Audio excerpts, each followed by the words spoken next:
आज कोशिका के MCQ प्रश्न देखेंगे जो NCERT से लाइन बाय लाइन से क्वेश्चन लिया गया है।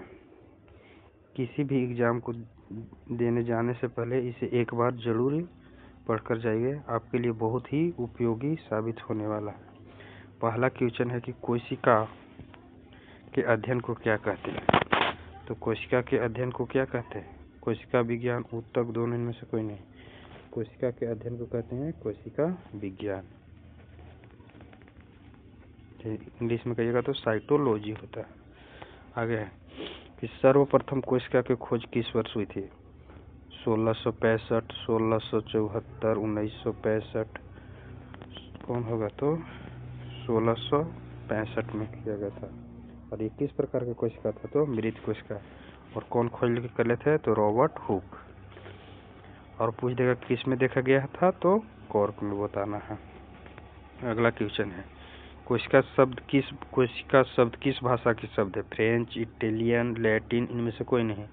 तो कोशिका किस भाषा का शब्द है? तो लैटिन भाषा का शब्द है। कोशिका लैटिन भाषा का शब्द है। अगला क्वेश्चन है कोशिका का अर्थ क्या होता है? छोटा कमरा, घर, दोनों, इनमें से कोई नहीं। तो कोशिका का क्या अर्थ होता है? छोटा कमरा होता है। अगला क्वेश्चन है कि कोशिका का खोज किसने की?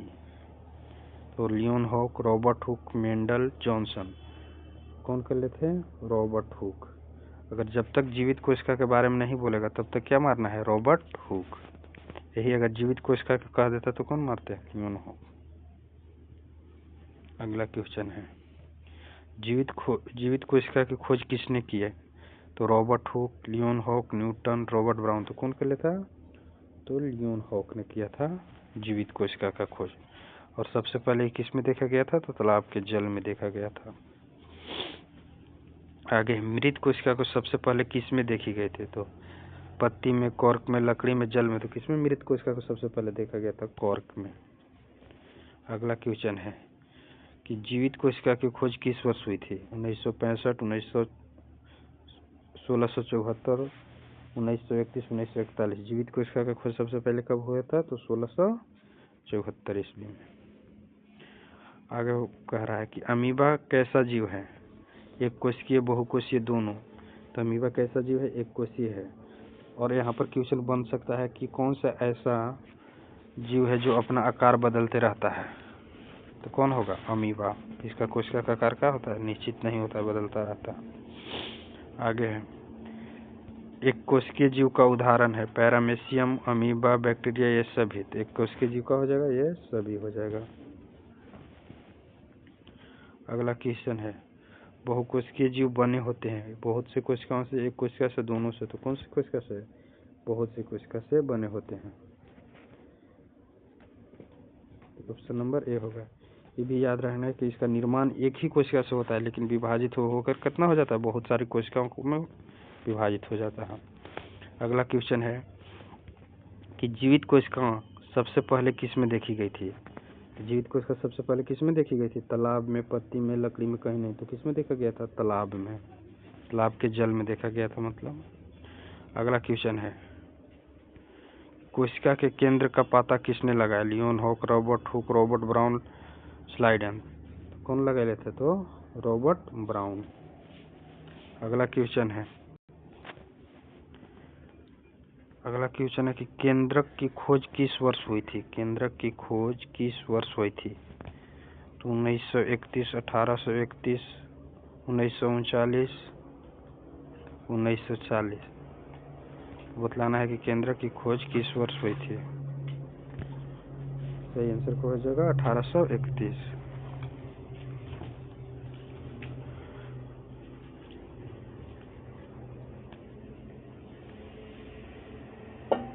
आगे से क्वेश्चन है कि जीव द्रव नाम किसने दिया? जीव द्रव पुरकिंजे ने, रॉबर्ट हुक ने, रॉबर्ट ब्राउन ने, स्वान ने। तो जीव द्रव शब्द किसने दिया था? जे पुरकिंजे ने। अगला क्वेश्चन कोशिका सिद्धांत किसने दिया था? कोशिका सिद्धांत किसने दिया था? तो कौन दिया था कोशिका सिद्धांत? तो स्लाइडन, स्वान दोनों, तो कौन दिल था दोनों। 1800 कितना 138 39 में कोशिका सिद्धांत मिला था। कोशिका सिद्धांत किस वर्ष दिया गया था? 1838 1839 से भी दोनों, तो भी बताया कौन होगा 1838 और 39 दोनों। अगला सवाल है, सभी कोशिका पूर्ववर्ती कोशिकाओं से बनी होती है, किसने कहा? रॉबर्ट ब्राउन, यहाँ गलती लिखा गया है, बिरचो होगा, न्यूटन, रॉबर्ट हुक, ठीक होगा बिरचो होगा यहाँ पर। तो इसका सही आंसर क्या होगा? बिरचो।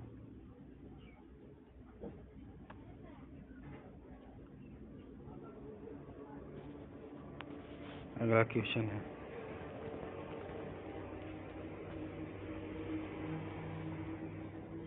कि इलेक्ट्रॉन सूक्ष्मदर्शी की खोज किस वर्ष हुई थी? तो इलेक्ट्रॉन सूक्ष्मदर्शी की खोज किस वर्ष हुई थी उसको बताना। 1940, 1840, 1965, इनमें से कोई नहीं, तो किस वर्ष हुआ था?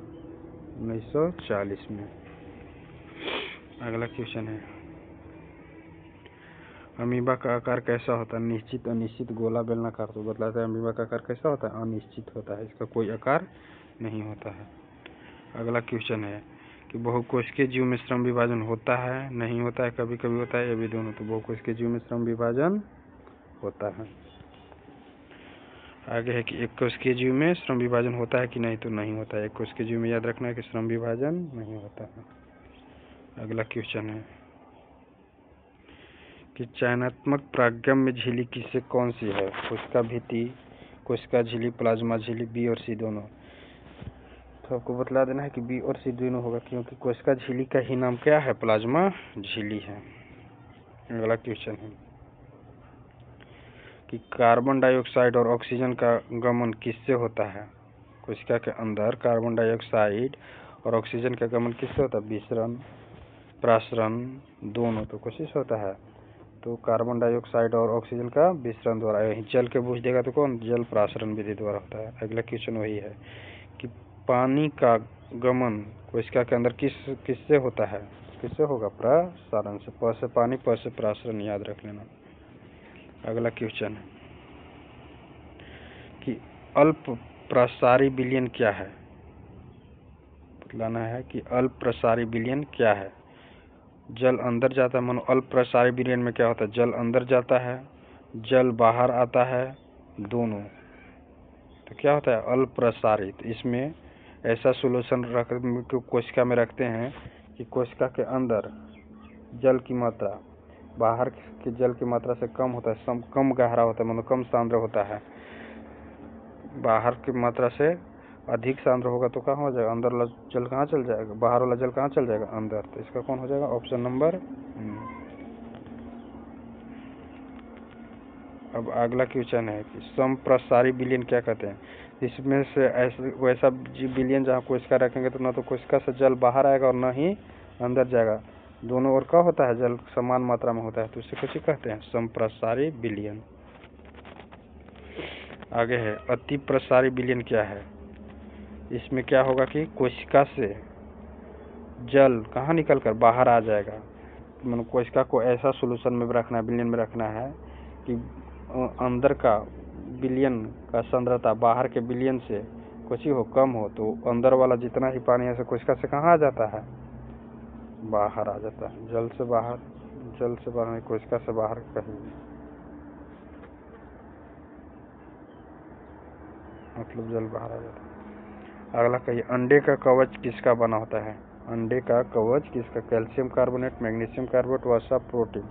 तो इस जो अंडा के ऊपर वाला खोल होता है किसका बना होता है? तो कैल्शियम कार्बोनेट का। अगला क्वेश्चन है कि पादप कोशिका जल कैसे ग्रहण करती है? तो कोई भी जल किससे विधि द्वारा ग्रहण करता है? तो प्रासरण द्वारा, जल प्रासरण द्वारा ग्रहण करते हैं। अगला क्वेश्चन है कि प्लाज्मा झिल्ली बनी होती है लिपिड एवं प्रोटीन, कार्बोहाइड्रेट दोनों। प्लाज्मा झिल्ली किसकी बनी होती है? तो बतलाना है, तो इसका आंसर कुछ हो जाएगा ए, प्रोटीन और लिपिड का बना होता है। प्लाज्मा झिल्ली प्रोटीन और लिपिड का बना होता है। अगला क्वेश्चन है अमीबा भोजन कैसे ग्रहण करता है? अमीबा मतलब कौन सी विधि से भोजन ग्रहण करता है? तो एंडोसाइटोसिस, प्रासरण, श्वसन, इनमें से कोई नहीं। कौन सा विधि हो जाएगा? एंडोसाइटोसिस विधि से कोशिका भोजन ग्रहण करता है। अगला क्वेश्चन है, कोशिका भित्ति कहाँ पाई जाती है? जंतु कोशिका में, पादप कोशिका में, दोनों में इनमें से कोई नहीं। तो कोशिका भित्ति कहाँ पाया जाता है? तो पादप कोशिका में। अगला क्वेश्चन है, देखिए कि पादप कोशिका का सबसे बाहरी आवरण को क्या कहते हैं? पादप कोशिका के सबसे बाहरी आवरण को क्या कहते हैं? कोशिका झिल्ली, कोशिका भित्ति, प्लाज्मा झिल्ली में से कोई नहीं। तो कोशिका झिल्ली, कोशिका भित्ति की सबसे बाहरी आवरण को क्या कहते हैं? कोशिका भित्ति। ये एक प्रकार की मृत कोशिका होता है। अगला क्वेश्चन है, कोशिका भित्ति बनी होती है, आगे बतलाना है कि कोशिका की भित्ति किसकी बनी होती है? कोशिका भित्ति किसकी बनी होती है? तो सेलुलोज की बनी होती है। अगला क्वेश्चन देखिएगा, अगला क्वेश्चन कोशिका का दिमाग किसे कहते हैं? तो कोशिका का दिमाग कौन होता है? केंद्रक। कोशिका का दिमाग किसको कहते हैं? केंद्रक को। अगला क्वेश्चन है कि डीएनए का पूर्ण रूप क्या है? डीएनए का फुल फॉर्म मतलब क्या है? Deoxy ribonucleic acid, nucleic acid, RNA. तो इसका कैसे होता है? डीऑक्सी राइबोन्यूक्लिक एसिड होता है। अगला क्वेश्चन है, डीएनए की क्रियात्मक इकाई को क्या कहते हैं? तो डीएनए की क्रियात्मक इकाई को क्या कहेंगे? जीन। अगला क्वेश्चन है, केंद्रक झिल्ली रहित कोशिकाएं है कौन सी? तो प्रोकैरियोटी, यूकैरियोटी। कोशिका दो प्रकार का होता है, एगो प्रोकैरियोटी, एगो यूकैरियोटी। तो अब बतलाना है कि जिसमें केंद्रक झिल्ली रहित, मनोकेंद्रक झिल्ली नहीं रहता है, उसका कौन सा किस प्रकार का कोशिका होता है? तो प्रोकैरियोटिक कोशिका। ये बैक्टीरिया वैक्टीरिया में पाया जाता है। अगला है, कोशिका का ऊर्जा का मुद्रण है। कोशिका का ऊर्जा किसे कहते हैं? तो एटीपी को। इसका फुल फॉर्म होता है एडिनोसाइन ट्राइफॉस्फेट।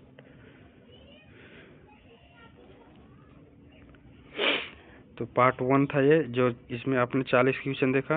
अगला क्लास में पार्ट 2 लाएंगे जिसमें 40 क्वेश्चन होगा। यह एनसीईआरटी के लाइन बाय लाइन से बनाया गया है।